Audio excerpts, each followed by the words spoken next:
a sultry and lovely billionaire lady, find herself stranded on a deserted isle alongside a dashing but impoverished male employee. What kind of sparks will fly between them? Let us take a gander and see. This woman is named Sophie. Her husband is a renowned billionaire. One fine day, the wealthy gentleman decided to celebrate Sophie's birthday by chartering an entire grand vessel to sail the seas with her. To make the voyage more fulfilling and thrilling, the captain specially summoned an experienced fisherman so that after setting sail, they could feast upon delectable seafood at will. Little did they know, midway, the billionaire began to treat the fisherman like a mere servant. This greatly displeased Newman, who had just faced a broken heart. In a fit of rage, he hurled a cloth outwards, but it accidentally fell upon the gas stove, resulting in the entire cruise ship being engulfed in flames, and a fierce explosion ensued. In a panic, all aboard could only flee the ship in lifeboats. Though they escaped the flames, they did not evade nature's wrath. A sudden tempest capsized their small boat. By the next morn, Sophie was fortuitously washed ashore.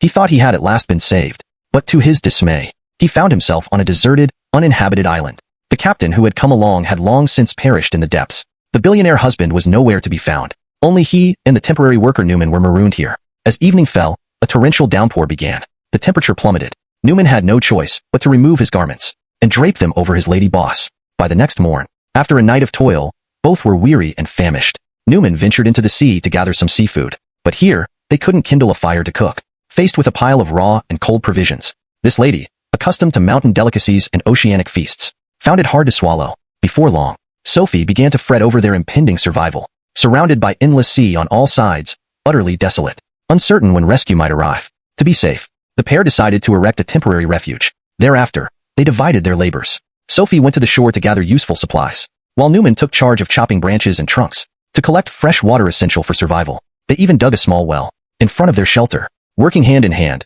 they grew less weary. After spending time together, their exchanged glances began to carry an air of romance. Watching Sophie leisurely bathe by the shore, Newman couldn't help but drool. In the days that followed, they fished by day and huddled together in the shelter for warmth by night. In their leisure, they'd also swim in the sea together. Just as their lives began to settle into a rhythm, and something was about to unfold, the billionaire, adrift at sea for countless days, miraculously washed ashore upon the small island. Though Newman felt a tinge of resentment, he couldn't abandon them in peril. Thus, he brought the billionaire back to the shelter. Watching him and Sophie in such close camaraderie, Newman felt quite awkward.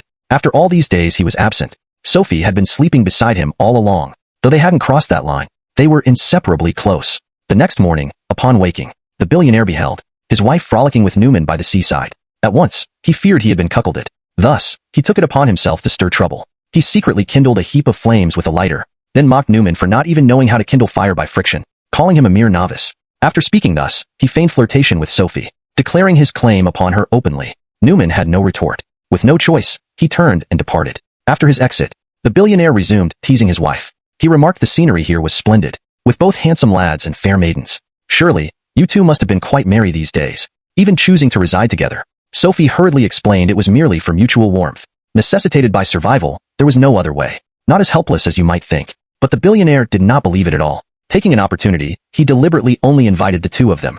Later, he made a simple modification to the shelter. He erected a small tent beside Newman, insisting on separating the two. Sophie was very angry. She felt greatly disappointed by her husband's actions. Thus, she ran to Newman to explain. My husband believes that you and I have an affair. Newman, unsurprised, teased her.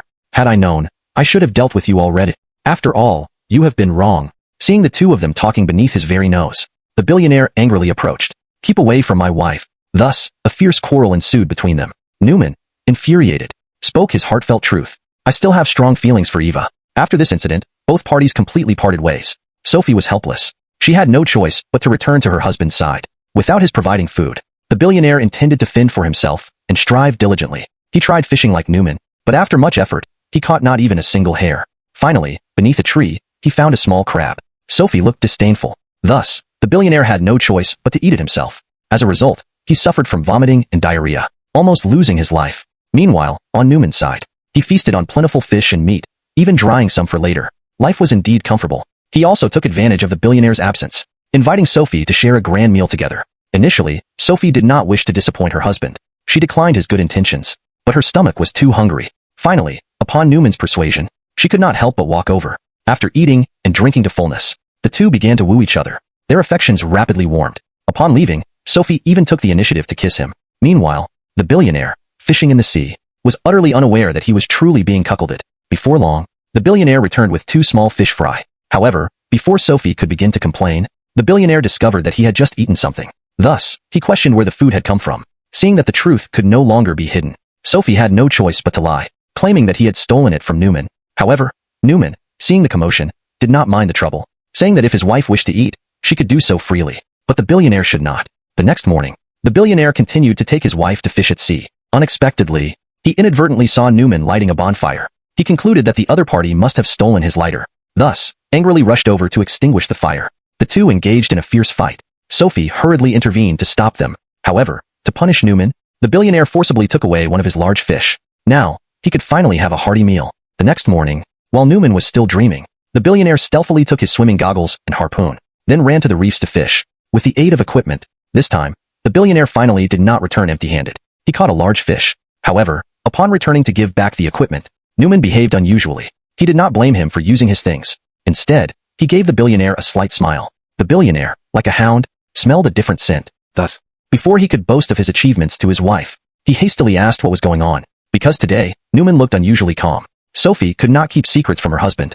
Thus, she recounted the events in detail, telling him everything step by step. It turned out that Newman discovered he had taken his swimming gear, immediately ran over to wrestle with him. Sophie could not prevent it. Thus, she gave up struggling, and rolled on the beach, battling him for 300 rounds. Only then did his emotions calm down. Upon learning of this, the billionaire was furious. He grabbed his wife's hair, directly threw her to Newman, then turned and walked away. Such shamelessness, better without it. Thereafter, the billionaire began his lonely survival on the deserted island. He first used glass bottles and plastic barrels to craft a simple pair of goggles. He dove into the water to catch food, then returned to shore to roast it. Life was nothing short of desolate, but on Newman's side, life was quite pleasant. He and Sophie not only fished together at sea, but also passionately engaged before the billionaire's eyes. At such times, he could only hide and watch from afar, helpless to see his beautiful wife become another man's companion. A few days later, while the billionaire was fishing at sea, he accidentally discovered a dilapidated small boat. If he could repair the boat, he could leave here at once and continue to enjoy his life as a wealthy gentleman. Thus, he toiled with great effort, dragging the boat to the shore. Upon seeing this, Sophie and Newman hurriedly came to assist and earnestly apologized to him. However, the billionaire did not wish to engage with them. After a few words, he drove them away. In the days that followed, the billionaire spent his days fishing and repairing the boat. Sophie, whenever she could, came to mock him a bit, saying he could not fix the broken boat at all, and even if he did, he would not know which direction to sail. But the billionaire paid it no heed. He told Sophie and Newman to remain on the island and continue to enjoy their lives. He would leave once the boat was repaired tomorrow. That night, Sophie told Newman about this matter and discussed stealing the small boat together, leaving the billionaire to fend for himself on the island. The next morning, the billionaire, as usual, went out to fish. Upon seeing this, the two hurriedly moved the prepared food onto the boat, preparing to sail away immediately. When the billionaire discovered they were sailing away, they had already set sail towards the deep waters. However, at this moment, the billionaire suddenly changed his demeanor, calmly sat down. Before long, the small boat began to leak. Sophie then realized she had fallen into a trap. It turned out the billionaire intended to kill them. The two had no choice but to swim back to shore. But before they could react, the billionaire rushed over with a harpoon. He fiercely stabbed Newman, aiming at the exhausted Newman. Just as the billionaire was about to strike the killing blow, Sophie knocked him down with a push. Taking the opportunity, Newman picked up a stone to retaliate. Only then did they find a chance to flee this place. At this moment, the billionaire had completely turned dark. To lure out Newman, he tied Sophie to the sandy beach. Sure enough, not long after, Newman indeed launched a surprise attack on him. Taking advantage of their fight, Sophie struggled against her bindings to push him away. Then the two swiftly fled into the jungle. But the billionaire did not intend to let them go. He armed himself with homemade weapons, searching the island for their whereabouts. The billionaire soon found them. After a relentless pursuit, he finally cornered them against a large tree. At this time, Newman's injuries were severe and he was extremely weak. Sophie urged him to cease fighting, but the billionaire, without saying a word, threw his harpoon directly. Newman couldn't dodge in time and fell from the tree. Sophie hurriedly came down to help, but during the struggle, Newman tumbled backward. Branches pierced his body,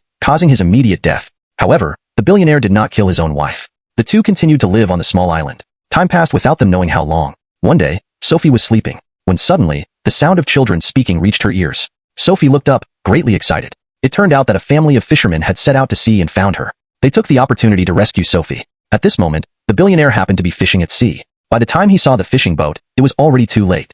Sophie also pretended not to see. He left the billionaire on the small island, continuing his survival on the deserted island. The movie ends here. This film, Stranded on the Island, tells a story of human nature immersed in extreme environments. In the film, Newman is actually a scoundrel. At the beginning of the movie, He heartlessly abandoned his girlfriend when she was unexpectedly pregnant. The subsequent series of events, intertwined with scenes of his girlfriend's curse, guiding the billionaire to seek revenge on them, and ultimately, using the power of the curse, causing him to fall and die. Although the movie lacks demons and monsters, and no natural disasters, it portrays the most thrilling betrayal story. In an unconstrained extreme environment, males release their hormones. Females also begin to madly betray for love. And with a handsome temporary worker whom they had never met, their love burns fiercely, and surpasses that of their long-lived, affluent husbands. No one in this movie is innocent. If any of the three possessed virtues like kindness, forgiveness, or loyalty, perhaps the story would have developed in another direction. Alright, today's movie introduction ends here. See you next time. Today's movie introduction ends here. See you next time.